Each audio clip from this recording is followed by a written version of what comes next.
Is what's going on today?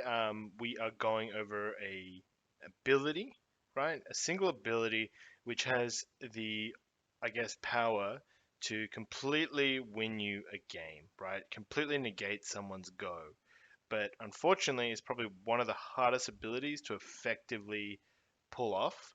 I think overall, it's one that even the best warriors struggle to get uh, good uses of it off. And I think anybody who's played a warrior for a little bit knows what I'm talking about. It's War Banner, right? War Banner is something that requires a lot of situational awareness, a bit of poor awareness by the enemy team, and sometimes a bit of RNG, right? Um, to get really good war banners off. So, what I mean by that is that it is inherently a little bit of a buggy ability. Firstly, it seems to be some type of pulse. So, when you throw the wall banner down, it doesn't immediately affect you, which means that if a paladin's running at you full speed, is spamming the Hodge button, and you wall banner maybe zero point 0.1 seconds before that Hodge goes down, the Hodge will go down as a full Hodge. Whereas, if you're spamming spell reflect, it will always reflect. So in that regard, it's a bit weird in terms of functionality, but I still think it's got so much potential in the ability that if you can even get one off a game, right? If two out of the three are bad, but one is really good, it completely turns a game around. I mean, when you think about it properly, if the ability was too easy to get off consistently, it would be absolutely bonkers, right? Because it's up 1.5 minutes, so it like kind of lines up with every big DPS cooldown that an enemy team has, and if it was too easy to get down and use effectively, um, warriors could intervene and counter the entire go, which they still can, but not every time. So let's have a look at the ability for a second um, in PvP talents. So Warbanner increases your movement speed by 30%, which is actually nice. I actually really like that in twos. Sometimes you're chasing a healer down, you're pressuring them so hard that you don't really ever need to banner, and they're just kind of kiting you on like 10k HP, and you need to get a little bit of mobility so you can catch up to them and throw a stun or slow them. So that's a nice little perk, but the meat of it is in the fact that it reduces duration of all incoming crowd control effects by 50%, to everyone within 30 yards, right? So 30 yards is about, let me see if I have an ability that is 30 yards. So charge is 25 yards, intervene is 25 yards. It's about 5 yards larger than your charge. So if you have a look, this is 25 yards. So let me dismount. This is 25 yards. So 30 yards would be about here where I am, which is a pretty big uh, distance because the banner will affect this guy, like if he's on my team, and it'll probably affect something like the birds over here too, right? So it's got a big radius, right? And then the whole circle is quite big too. So you can feasibly wall banner your DPS and your healer, unless they're very, very far away. So what I mean by the pulse is if you look at this guy's buffs, and it's going to be really, really quick. When I wall banner, there's this millisecond, right? So if you watch this back, when I throw it down, he doesn't have the buff, and then it goes down, and then the buff pulses and he has it, right? So it's a bit interesting because you do have to play around that, and you can't really wall banner like a poly that's zero point 0.1 seconds off. It's never worth it. You probably should just hold it and go and try and wall banner the re. There's, I think, a couple aspects to knowing when to wall banner. It's very situational, but the first thing you need to consider is the position of the wall banner, right? Where is it placed? Is it in range of your healer? And is it going to be in range of your healer if your healer is like trying to run away from something? Um, Two, where actually is it? So wall banner affects line of sight, so like you don't need to put it in line of your team. So if you can wall banner around a pillar and then go back out and fight the team needs to go find your wall banner, run over, kill it, come back, CC. Sometimes when they're trying to set up a go, that 5 second delay of them trying to find it and kill it is enough that your team can kind of stabilize and then start peeling their go. So you want to think about those two things when you're placing it down. The other thing is obviously, is this team gonna are they gonna actually use CC in the next couple seconds? So Warbanner is one of those things that has like 1k HP, right? So once you place it down, realistically against a good team, it's up for about 1.5 seconds. So if they don't CC into it, or you Warbanner too early or too late, it has absolutely zero utility, right? I mean, some people will say at least they're targeting it, they're not hitting the target, they're distracted for a second, which is fine if you're 100% it looks like you're going to lose the game. There's like a rogue and a mage on your paladin, and your paladin's at like 30% HP, and you just throw the wall banner down because maybe they tab target to hit the wall banner and then go back. But realistically, uh, it's never really good that you're in that position. You want a wall banner earlier and probably more proactively than reactively, because if you can predict the CC and then wall banner it, you'll notice that you get way more good wall banners than when you're trying to react on the fly. So it's something that I think everyone should have a think about and kind of work on. Um, I think twos is a bit easier to get good wall banners off rather than threes, just because you can position it in a spot that neither target can hit easier, and usually melee have a harder time getting to it if it's like behind a pillar, um, and they don't have any mobility up. So yeah, let's have a look at some clips. I've gone through and like kind of taken note of a few games where I've done good wall banners and bad wall banners. Um, on a side note, before we get into that, if you're interested in watching any of the content I'm about to show live on stream. I've got the stream below, twitch.tv warredxyz, and we also have a Discord where you can suggest videos, you can, ask any questions. I think we have 110 people in there now, which is awesome. I set it up yesterday, and it's already looking like it's going to be a really good community. So head on in there. And I appreciate all the support that you guys have been showing me over the last couple of days. All right, let's head into the clips. So the first clip is against Warrior SP HPAL, and I want you guys to see why I'm warbannering here. My paladin's kind of stuck in this position. They are, I think, trying to focus down my mage. We get a sack from the H power, which gets hodged, right? And my warband is coming off cooldown in 9 seconds. To give you a bit of context, this H power has been doing a really good job at like kind of boxing out my paladin and repping him, right? And because rep doesn't share DRs with anything else on this team, it's becoming really, really hard to deal with. So we're going to see this happen right here. I leap. I didn't really realize he was going to hodge that. I stun here, and this is where I'm looking for the banner, right? Because he's trying to get this rep, and I'm thinking, shit, he's going to get the rep. Okay, he lines it for the first time. My paladin needs to come out, and at this point, my mage is under so much pressure. He has no block, no court, no trinket, and I'm sort of asking my pally to kind of. Well, I didn't actually ask in this instance, but we went over this game and we kind of concluded that it would have probably been better if he just ate this rep with a warband down. But what ends up happening is this rep's at half a second, and he lines that one, right? My paladin lines that rep, which means on the second rep, the priest is able to react and Shadow Word Death the banner, which means the full rep lands into a fade, into a fear. Now, there's a couple things that we could have done differently. So my mage is already dead, so the banner timing was probably correct, right? So I could have held the banner for the fear, but I think that banner timing there, if it was just a 4 second rep, um, you know, and the rep landed, perhaps the priest goes to that fear earlier.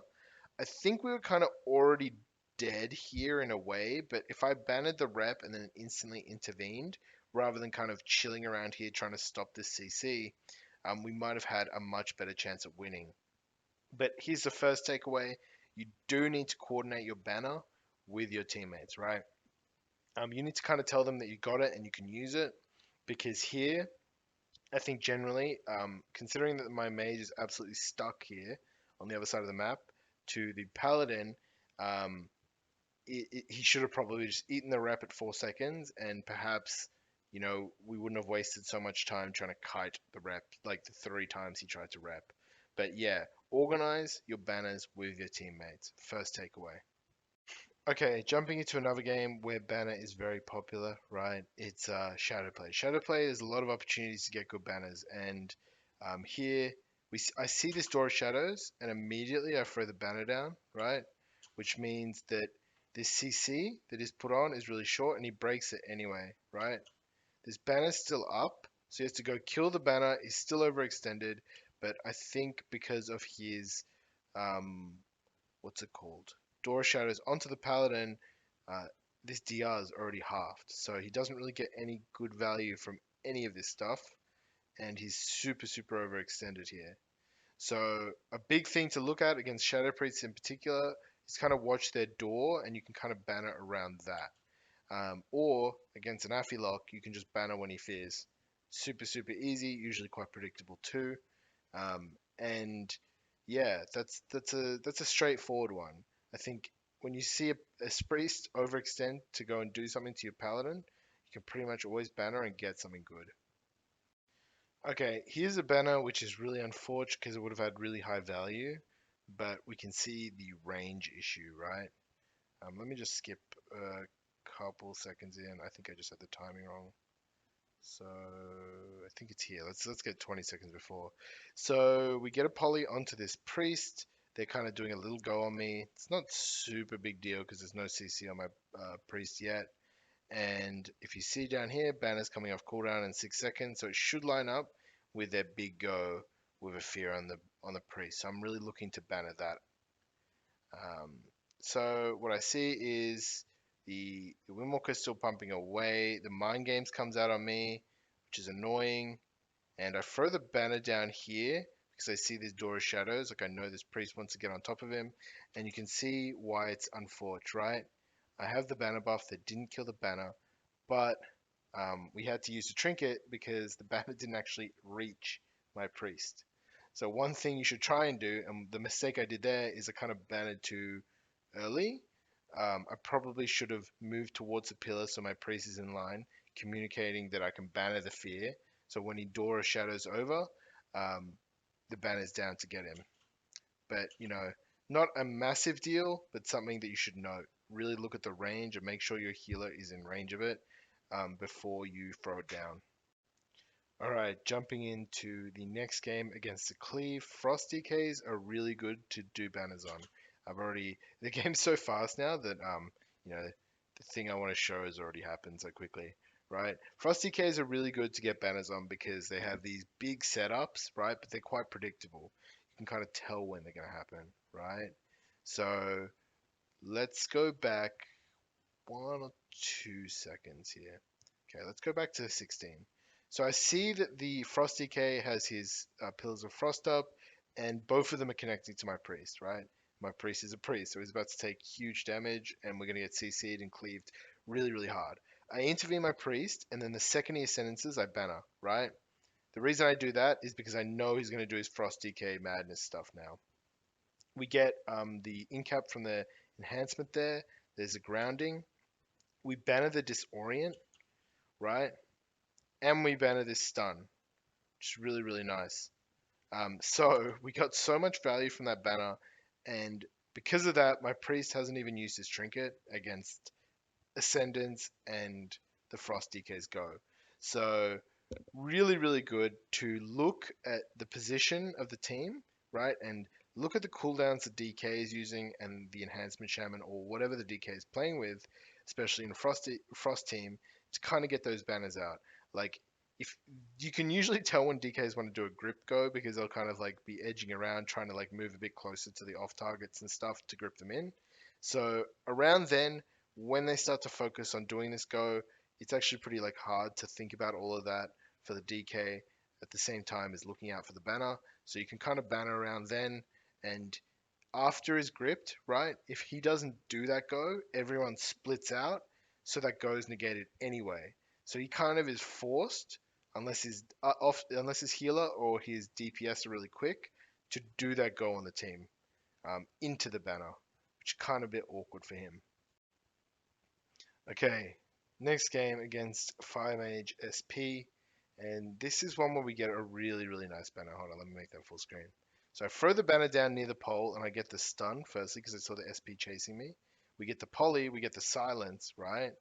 We get so much out of that, which lets me stay offensive on that go. I'm still taking huge damage, but if any of that CC was to last the full duration, if you saw my health at 4k, I would have absolutely died. So let's break this down a little bit more, right? Let's go back to 38:26. This is kind of when my banner has 15 seconds to go. So I see that I'm getting kited really hard here. This is a really unfortunate thing. The H-bar bops me. Um, so Bob gets stolen. I'm swapping here. The fear comes out. So this is the start of their CC chain. And then as this polymorph comes out, I have no stop for it yet. I can't banner it yet, right? And I notice, like right here, that the psychic horror is on 1 second. He's in a full CC, right? And it's probably gonna get repolyed. He has stun. He's gonna stun me and then silence him. So I throw the banner as I'm coming around the pillar, so it's a bit awkward in terms of line of sight. And then I get the stun on me, right?